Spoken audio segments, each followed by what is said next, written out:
자, 윤석열 대통령이 아랍에미리트를 국빈 자격으로 방문을 했습니다. 무려 37조 원을 아랍에미리트가 대한민국에 투자하기로 의결을 했습니다. 37조입니다. 영상으로 만나보시죠.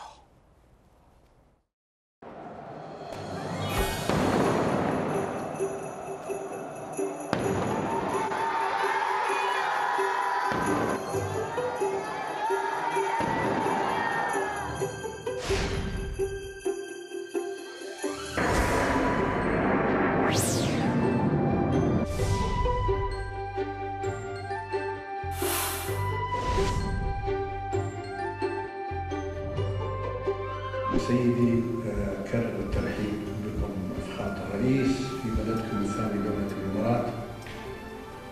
واثق في هذه العلاقة الإماراتية الكورية ستحقق نقلات نوعية خلال الفترة المقبلة لمصلحة التنمية والازدهار في بلدينا الصديقين. 오늘 회담은 한국과 UAE 간 특별 전략적 동반자 관계를 한 차원 더 높은 수준으로 도약시켜 나갈 중요한 출발점이 될 것이라고 저는 확신합니다.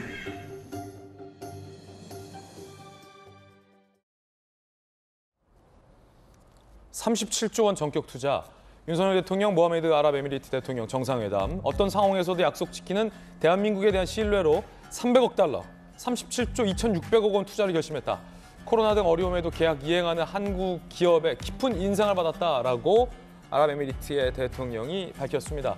아랍에미리트 역사상 최대 규모의 투자를 결정한 거라 굉장한 이번 순방의 성과로 대통령실은 설명을 하고 있습니다. 김은하 의원님, 37조를 투자한다고 하는데 어디에 투자합니까? 저희가 과거 중동 붐일 때 사실은 우리 노동자들이 가서 건설 현장에 가서 예. 육체적 노동으로 그때 외화를 벌이해왔죠. 근데 이번엔 저는 보고 굉장히 감격이 됐습니다. 저기 보면은 꼭 우리가 37조 아랍에미리트에 투자하는 것 같지 않습니까? 네. 예, 저렇게 환대를 받으면서 오히려 그 37조를 저희가 투자를 받는 겁니다.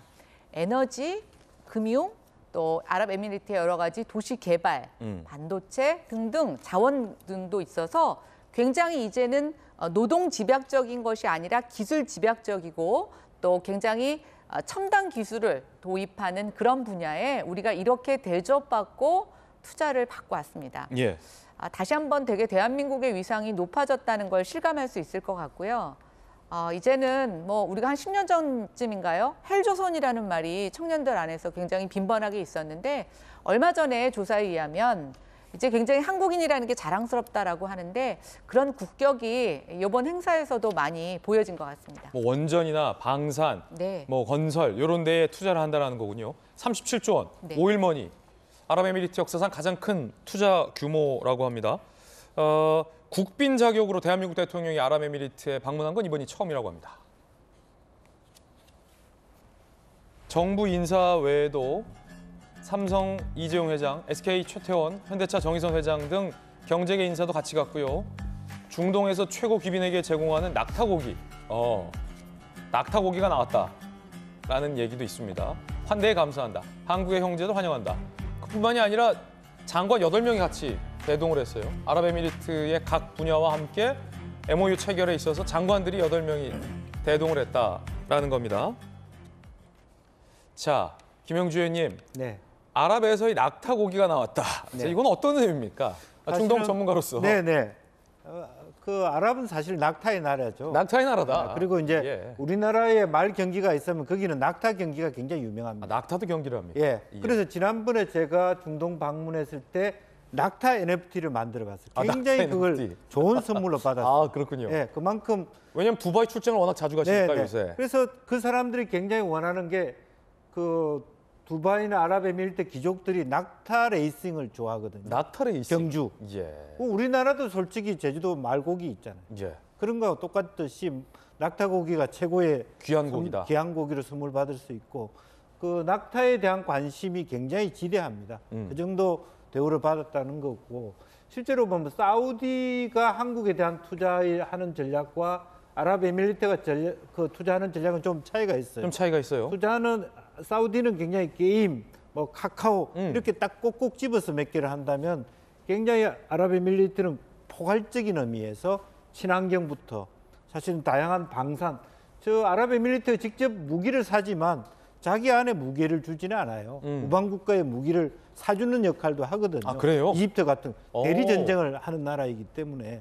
그리고 또 하나는 사실은 아이언돔 같은 어떤 뭐 소위 드론에 대한 안티 드론 시스템 우리나라에 굉장히 많은 관심을 갖고 있고, 그래서 바카라 같은 원전 프로젝트부터 의료, 저분들이 운동을 별로 안 해서 병이 많습니다. 야. 모든 귀족들과 왕들이 한국에서 치료를 받거든요. 예. 그래서 주한 아랍에미리트 대사가 몸이 10개라도 모자랄 지기 바쁘다. 1급지입니다. 아, 대사가 바쁘면 좋은 거죠. 왜냐하면 우리나라 7개 입장에서. 부족들로 구성된 국가이기 아. 때문에 7개 왕들이 오거든요. 예. 정신이 없습니다. 정신이 없다. 예. 그 정도로 한국의 매력에 빠져 있고, 제가 지난번에 갔더니 뭐 그 아랍의 귀족의 아들을 만났더니 자기 부인은 OTT에서 사내 연애를 보고 있다. 아, 진짜요? 예. 자기는 아랍 부족 예. 그 부인께서 예. 그리고 자기는 제주도에서 요리사를 직접 공수해서 예. 할머니가 자기한테 생일 선물로 준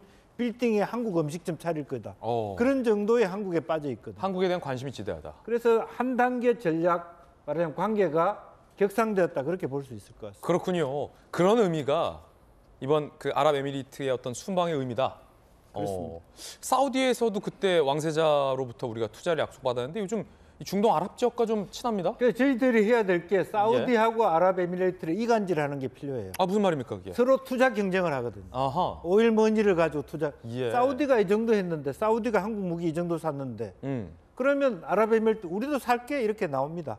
그런 것을 잘해야 된다는 뜻입니다. 균형 외교, 네. 어떤 경쟁 외교도 잘해야 된다. 어쨌든 이번 순방은 의미가 있다. 네. 그런 분석 흥미롭군요. 자, 그런가 하면 외교부가 MBC에 소송을 걸었다 이런 얘기도 있습니다. 어떤 소송일까요? 바이든이냐 날리면이냐 법정으로 가게 된다. 외교부 MBC의 소송. 지난해 9월 MBC가 윤 대통령의 욕설 비속어 논란을 보도했는데 유엔 총회 참석차 뉴욕 방문 중이었죠. 국회에서 이 XX들이 승인 안 해주면 바이든이 쪽팔려서 어떡하냐라고 MBC가 주장을 했죠. 대통령실이 바이든이 아니라 날리면이라고 발언했다라고 했지만 MBC는 굽히지 않았습니다. 바이든이 맞다. 본인이 아니라고 하는데 아니다. 너는 바이든이라고 했다. 라고 주장을 굽히지 않는 상황. 외교부가 박성재 MBC 대표이사를 상대로 정정보도 청구 소송을 제기했습니다. 외교부 당국자, 사실관계 바로잡고 우리 외교에 대한 신뢰를 회복하기 위해 소송 제기했다. 외교부가 MBC 보도에 가장 큰 피해를 입었다. 김수영 교수님, 이 외교부가 진행하는 소송은 그럼 어떤 의미입니까? 그래서 지금 이 대통령의 발언에 대해서 외교부가 소송을 하는 게 소송 당사자가 맞냐라는 논란도 있습니다. 어쨌든 외교부가 가장 피해를 입었다고 주장을 하면서 소송을 낸 거기 때문에 과연 이게 외교부의 피해냐고 할 수도 있지만 외교부 측에서는 어쨌든 이 외교 문제에 있어서 윤 대통령의 발언을 이런 식으로 곡해함으로써 우리나라의 외교력에 상당한 침해가 발생했다라고 생각하기 때문에 외교부가 이제 소송을 건 건데요.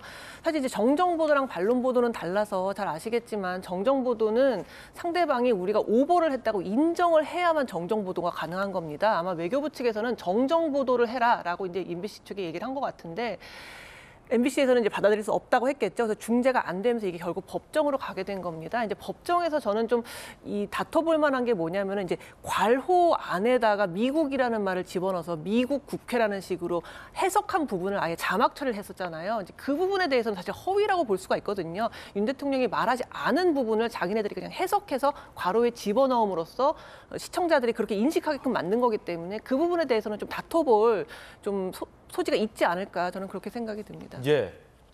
그 일각에서는 다 잊혀진 얘기고 지나간 얘기인데 대통령 지지율도 많이 올랐고 그리고 어차피 그 부분에 대해서는 국민들이 다 각자가 또 판단하시는 바가 있는데 굳이 이걸 또 외교부가 소송을 해서 뭔가를 좀 기록으로 남겨두고 싶은 건지는 모르겠으나 굳이 소송하는 거에 대해서 좀 의아하다 이런 반응도 있는데요.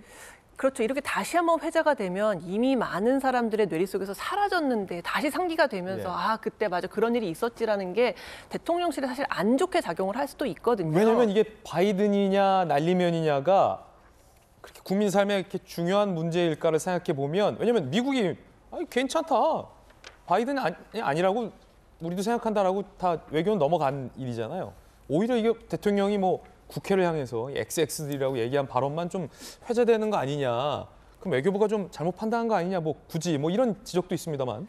그렇죠. 그리고 이게 법정에서 뭐 아무리 전문가들을 불러가지고 이게 바이든이냐 날리면이냐를 가릴 수 없다고 생각해요. 이거는 어떤 전문가도 확정적으로 말할 수 없다고 생각하거든요. 근데 제 생각에는 외교부 혹은 대통령실 측에서는 그 과로에 대해서 굉장히 화가 났고 이건 명백한 오보라고 생각하기 때문에 말씀하신 것처럼 이건 기록에 남기고 강경한 모드를 취함으로써 앞으로 다시는 이런 일이 발생하지 못하게 예방하는 차원에서 이런 강경한 게 필요하다. 만약에 중재위원회에서 중재가 안 된 상황에서 그냥 가만히 있으면 마치 인정하는 게 돼버리잖아요. 그렇기 때문에 좀 더 강경하게 대응할 필요가 있다라고 생각해서 아마 법정까지 가기로 결정한 게 아닌가 싶습니다. 그러면은 이렇게 되면 법원이 정익진 변호사님, 네네. 이게 바이든인지 날리든지를 판가름하게 되는 겁니까? 네네, 그렇죠. 이게 그 언론중재법에 보면요, 그 피해자는 정정 보도를 청구할 수 있게끔 돼 있고요. 네. 근데 이제 정정 보도 청구 MBC에다 하지 않았겠습니까? 정정해달라. 근데 MBC가 안 하겠다라고 하면 언론중재위원회에다가 조정 신청을 할 수가 있어요. 근데 이제 조정도 MBC가 아예 못 받겠다. 왜냐하면 조정이라고 하는 거는 당사자 일방이 거부하면 불성립이 되면 효력이 없거든요. 만약에 이제 MBC가 받았다 그러면 판결과 똑같은 효력이 되는데 그것도 안 되니까 이제 결국에는 할 수 없다. MBC를 강제할 수 있는 힘은 법원에다가 소송 제기해서 판결로 가는 수밖에 없다. 판결을 어떻게 낼지 한번 서부지법에서 한다고 하는데 지켜볼 만하겠습니다. 그럼 재판부는 뭐 어떻게 판단합니까? 이거 뭘 근거로 판단합니까? 뭐 여러 가지 이제 증거를 갖다가 보고 Listen carefully 계속 듣습니까? 뭐 그것도 듣겠지만 조금 전에 김수경 교수님 예. 말씀하신 것처럼 자막을 갖다 넣고 하는 거는 그거는 사실이 아니잖아요. 예. 그래서 그런 부분들은 정정되어야 된다. 이런 이야기는 최소한 하지 않을까 하는 생각이 들고요. 그다음에 바이든인지 날리면인지 이걸 갖다가 입증을 해야 되는 사람은 제가 봤을 때는 MBC거든요. 그래요? MBC가 명백하게 이렇게 바이든이라고 이야기했다라고 그렇게 입증을 해야 되지 않을까 하는 생각이 듭니다.